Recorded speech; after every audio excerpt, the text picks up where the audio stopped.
BJP రాష్ట్ర నాయకులు కంది శ్రీనివాస్ రెడ్డి బస్తీ బాటపట్టారు. మున్సిపాలిటీ పరిధిలోని ఆదిత్యనగర్లో పార్టీ శ్రేణులతో కలిసి ఆయన విస్తృతంగా పర్యటించారు. గడప గడపకు కలి తిరుగుతూ కాలనీవాసులు ఆప్యాయంగా పలకరించారు. ఈ సందర్భంగా పలువురు కాలనీవాసులు కంది శ్రీనతో తమ గోడు వెళ్లబోసుకున్నారు.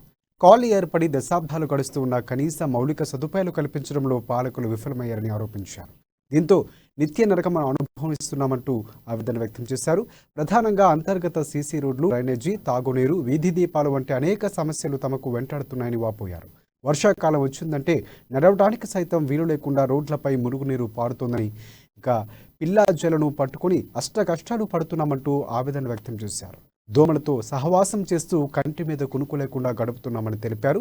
కరెంటు కోసం దరఖాస్తు పెట్టుకున్న మీటర్లు సైతం ఇవ్వడం లేదన్నారు. అటు వేసవి రాగానే తాగునీటి సమస్య మరింత జటిలంగా మారుతుందని, మిషన్ భగీరథ నీళ్లు ఒక్కచోట వస్తే మరొక చోట రావటం లేదని కంది శ్రీనివాస్ రెడ్డికి వారు విన్నవించారు. ఏం రోడ్డు చిన్న ఇదంతా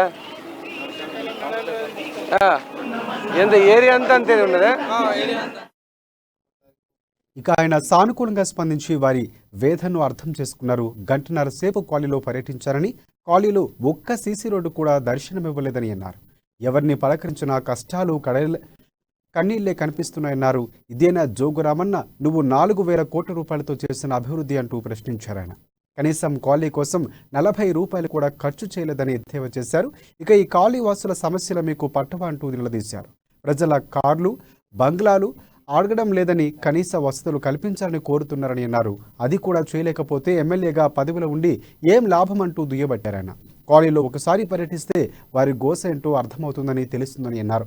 ఇక మీ మోసపూరిత మాటలు వినడానికి ఎవరూ సిద్ధంగా లేరని, రాబోయే రోజుల్లో ప్రజలే తగిన గుణపాఠం చెబుతారని హితవు పలికారు కంది శ్రీనివాసరెడ్డి.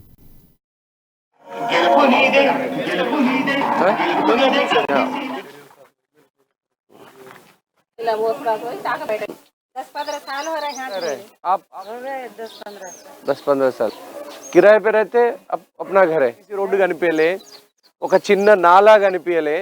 ఈ మున్సిపాలిటీ ప్రజలతో వ్యాపారం చేస్తుందా? ఉచితంగా మీటర్లు ఇవ్వండి, ఇచ్చి మీటర్లు పెట్టుకొని ప్రజలు ఎంత కరెంటు వినియోగం చేస్తే అంత మీద బిల్లులు చెల్లించమని చెప్పండి. కానీ ఈ ప్రభుత్వం వ్యాపారం చేస్తుంది. ఆ మీటర్లను అమ్మి, ఆ మీటర్లను 15,000 రూపాయలకు అమ్మి ఈ ప్రభుత్వం వ్యాపారం చేస్తుంది. ఖచ్చితంగా ఇది మోసమే. ఒక్క చుక్క మంచినీరు రావట్లేదు. ప్రజలందరూ నీళ్ల కోసం బంబేలెత్తి ఆహాకారాలు చేసి, బోర్లు ఉన్నటువంటి కొంతమంది దగ్గరికి వెళ్ళి నీళ్లు, సార్ మేము నీళ్లు అడుక్కుంటున్నాం, ఈ జోగురామన్న, ఎమ్మెల్యే జోగురామన్న, ఆయన కొడుకు జోగు ప్రేమేందర్ పాలన మమ్మల్ని బిచ్చగాలని చేస్తున్నాడు. ఈ జోగురామన్న మమ్మల్ని అడుక్కు తినేటట్టు చేస్తున్నాడు, మమ్మల్ని నీళ్లు అడుక్కుంటున్నాం, మేము మా బతుకులు గిట్లనే ప్రజలు ఆవేదన చెందుతున్నారు. ఒక అక్కనైతే చెప్తుంది, 4 రోజుల నుంచి ఇంటి ముందట కల్లాపి అలుకు పూత చల్లలేదని చెప్తుంది. కనీసం ఇక్కడ హ్యాండ్ బోర్లు కూడా చూడలేదండి మేము. హ్యాండ్ బోర్లు ఆదిత్యనగర్లో ఇంతవరకు మాకు హ్యాండ్ బోర్ తగిలిందా బాబు? మనకి ఇంతవరకు ఒక హ్యాండ్ బోర్ తగలే. వాటర్ ట్యాంక్ లేదు, చిన్న వాటర్ ట్యాంక్ లేదు, ఒక డ్రైనేజ్ వ్యవస్థ లేదు, మురుగునీటి కాలువలు కట్టేట్టు లేదు. కనీసం ప్రభుత్వం సీసీతోని వేస్తారు కదా, సిమెంట్తోని డ్రైనేజ్ వ్యవస్థ నిర్మించలేదు ఇంతవరకు. భూతద్దం పెట్టి వెతికినాం మేము ఆదిత్యనగర్లో. మరి ఇక్కడ చాలామంది రోడ్లలో, మరి ఇళ్లలో చూస్తే మరి వారికి సమస్య వస్తే కనీసం మిషన్ భగీరథ అని చెప్పారు. మిషన్ భగీరథ చూస్తే అక్కడ మిషన్ భగీరథ లేదు, ఏం లేదు, పైపులు లేవు, నాళీలు లేవు, తర్వాత వారికి మంచినీటి సౌకర్యం కూడా లేదు. మరి వారికి కనీసం ఇప్పుడు వేసవికాలం వచ్చింది, వేసవికాలంలో కూడా వారికి కనీసం నీటి సదుపాయం కూడా చేసేంత మున్సిపాలిటీకి లేదు.